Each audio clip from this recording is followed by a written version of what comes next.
Hi friends, ఈరోజు వార్తల్లో నిలిచిన కరెంట్ అఫైర్స్లోని మొదటి అంశం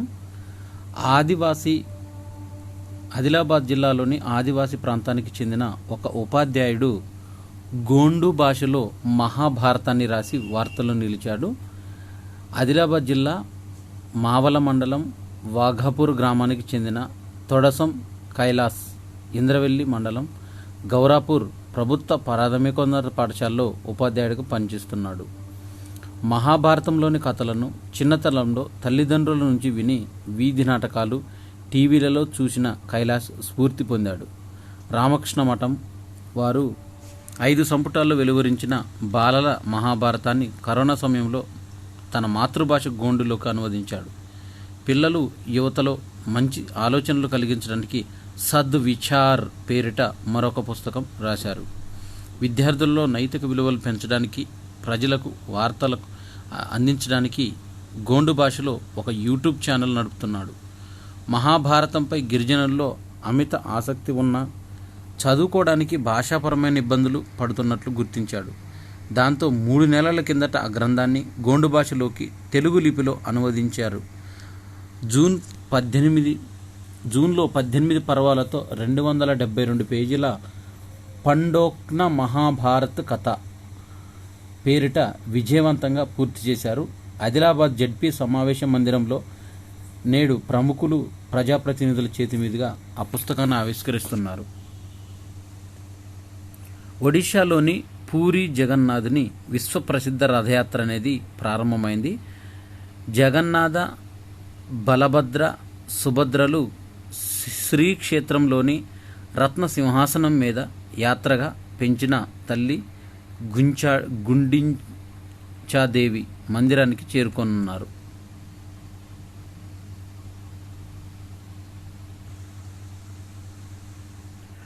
కాగ్ నివేదిక వెలువడించింది. దండిగా పన్నుల ఆదాయం అనేది సమకూరుస్తుంది. ఏప్రిల్, మే నెలల్లో 2321 కోట్ల పెరుగుదల, ఎన్నికలతో రిజిస్ట్రేషన్లు లేక తగ్గిన ఆదాయం, గతేడాది కన్నా తక్కువ రుణాలు తీసుకున్న రాష్ట్ర ప్రభుత్వము, తెలంగాణలో భారీగా మొక్కజొన్న సాగు జరుగుతుంది. వానాకాలం మొదటి నెలల్లోనే 20.55% పంట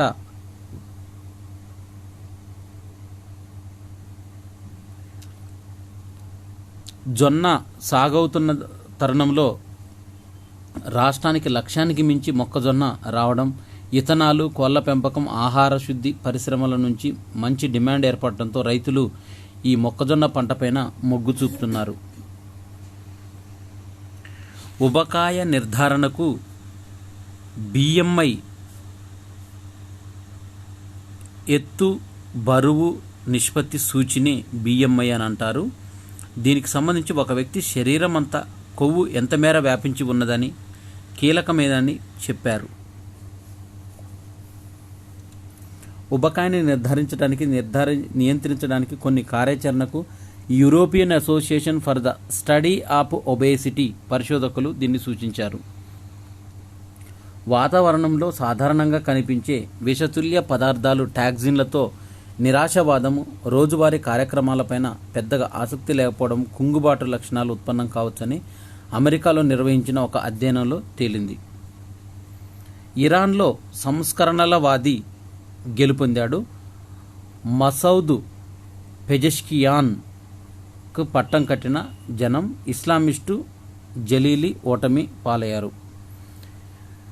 ఇరాన్ అధ్యక్ష ఎన్నికల్లో సంస్కరణలవాదైన మసౌద్ పెజెష్కియాన్ ఘన విజయం సాధించాడు. శనివారం జరిగిన కౌంటింగ్లో ఇస్లామిస్టు సయీద్ అలీ పైన ఆయన భారీ మెజార్టీతో సాధించాడు. మొత్తం 3 కోట్ల మంది ఓటు హక్కును వినియోగించుకున్నారు. పెజెష్కియాన్కు 1.63 కోట్ల ఓట్లు వచ్చాయి. జలీలీకి 1.35 కోట్ల ఓట్లు లభించాయి. అధీకృత వ్యక్తులు గ్రేడింగ్ చేస్తే జరిమానా విధిస్తామని నోటిఫికేషన్ జారీ చేసిన కేంద్ర వ్యవసాయ శాఖ.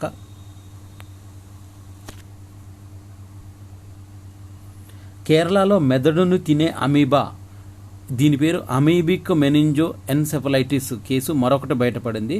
ఉత్తర కేరళలోని ఫియోలిలో 14 ఏళ్ల బాలుడు ఈ అరుదైన వ్యాధికి బారిన పడి ఆసుపత్రిలో చికిత్సను చేరాడు. దీని పేరు అమీబో మెనింజో ఎన్సెఫలైటిస్. సత్వరం స్వేచ్ఛ వాణిజ్య ఒప్పందం అంటూ మోడీ స్టార్టప్ పరస్పర అధికారం. బ్రిటన్కు నూతన ప్రధానిగా ఎంపికైన వారు భారత ప్రధానికి ఫోన్ చేశారు. కీలక డిమాండ్ పైన హమాసు వెనక్కి తగ్గుతుంది. గాజాలో యుద్ధాన్ని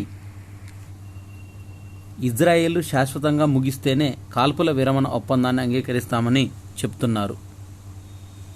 తేలికపాటి స్వదేశీ యుద్ధ ట్యాంకులు సిద్ధం చేసింది DRDO, defence research development organisation, L and T సంయుక్తంగా రూపొందించాయి. 25 టన్నుల బరువుండే జొరావర్ ట్యాంకర్ను వాయుమార్గంలో రవాణా చేయవచ్చు. దలైలామా బౌద్ధ గురువు, టిబెట్ యొక్క బౌద్ధ గురువు. ఇతను 89వ సంవత్సరంలోకి అడుగుపెట్టాడు. ఈ మేరకు ఒక సందేశాన్ని విడుదల చేశాడు. నేను 90కి సమీపంలో ఉన్న కాళ్ళలో చిన్న అసౌకర్యం తప్ప ఎలాంటి అనారోగ్యం లేదని తన జన్మదిన సందర్భంగా ప్రార్థనలు చేసిన టిబెట్నులందరికీ ధన్యవాదాలు తెలిపారు. దీంట్లో 22న ద బుక్ ఆఫ్ కంపాషన్ అనే పుస్తకాన్ని ఇద్దరు నోబెల్ పురస్కార గ్రహీతలైన దలైలామా, కైలాస్ సత్యార్థి, రచయిత పూజా పాండేతో కలిసి ముందుకొస్తున్నారు. వీరిద్దరు స్వేచ్ఛ, సంతోషం, అసమానతలు, అన్యాయం, వాతావరణ మార్పులు తదితర అంశాలపైన తమ అభిప్రాయాలను ద బుక్ ఆఫ్ కంపాషన్ అనే పేరుతో వెలువడించనున్నారు. దీన్ని జూలై 22న దీన్ని విడుదల చేయనున్నట్లు ఈ సంస్థ పెంగ్విన్ ర్యాండమ్ హౌస్ ఇండియా తెలిపింది. భారతీయ సినిమాను ఆస్కార్ వేదికపైన సగర్వంగా నిలబెట్టిన ప్రముఖ దర్శకుడు ఎస్ఎస్ రాజమౌళి బాహుబలి, ఆర్ఆర్ఆర్ లాంటి చిత్రాలతో అంతర్జాతీయ ప్రేక్షకులను ఆకర్షించిన ఈయన మోడర్న్ మాస్టర్స్ ఎస్ఎస్ రాజమౌళి అనే డాక్యుమెంటరీని రూపొందించింది.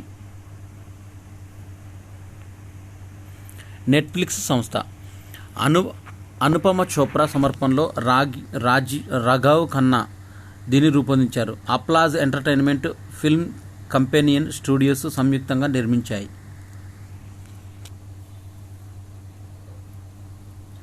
ప్రస్తుత ఆర్థిక సంవత్సరంలో ఎఫ్ఎంసీజీ ఆదాయ వృద్ధి రేటు 7-9% మధ్య ఉంటుందని అంచనా వేసింది ఎస్ఎన్పి గ్లోబల్ రేటింగ్ సంస్థ.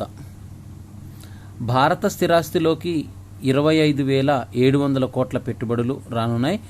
జేఎల్ఎల్ ఇండియా ప్రకారము స్థిరాస్తి సంస్థాగత పెట్టుబడులు $4.8 పెరిగాయి. 501 ఒప్పందాలు, $21.4 బిలియన్, కార్పొరేట్ల రికార్డు లావాదేవీలు రెండో త్రైమాసికంపైన గ్రాంట్ థార్న్టన్ నివేదికను విడుదల చేసింది. దేశంలో 3 దిగ్గజ కంపెనీలు టారిఫ్లను పెంచడంతో ప్రస్తుత ఆర్థిక సంవత్సరంలో ద్రవ్యోల్బణం పెరిగే అవకాశం ఉందని డాయిష్ బ్యాంకులోని విశ్లేషకులు అంచనా వేశారు. 2024-25లో 0.2% ప్రభావం పడింది. దీంట్లో డాయిష్ బ్యాంకు విశ్లేషకులు అంచనా వేశారు. గూగుల్ మ్యాప్స్ నుంచి ఓలా నిష్క్రమించింది. సొంత మ్యాప్స్తో సిద్ధమైంది. దీనికోసం ఓలా మ్యాప్స్కు మళ్ళినట్టు కంపెనీ సీఈఓ భవిష్ అగర్వాల్ తెలియజేశారు.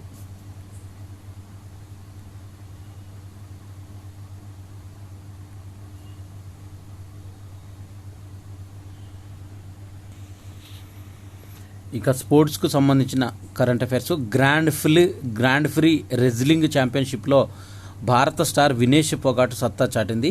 50 కేజీల విభాగంలో ఆమె స్వర్ణంతో మెరిసింది. ఫైనల్లో వినేష్ 10-5తో మరియా టెమెర్కోవా రష్యాపైన విజయం సాధించింది. క్వార్టర్స్లో ప్రపంచ నంబర్ 4కు సంచలనం షాకు రజావత్ సంచలనం. కెనడా ఓపెన్ టోర్నమెంట్లో భారత యువ షట్లర్ ప్రియాంశు రజావత్ సంచలన విజయం సాధించారు.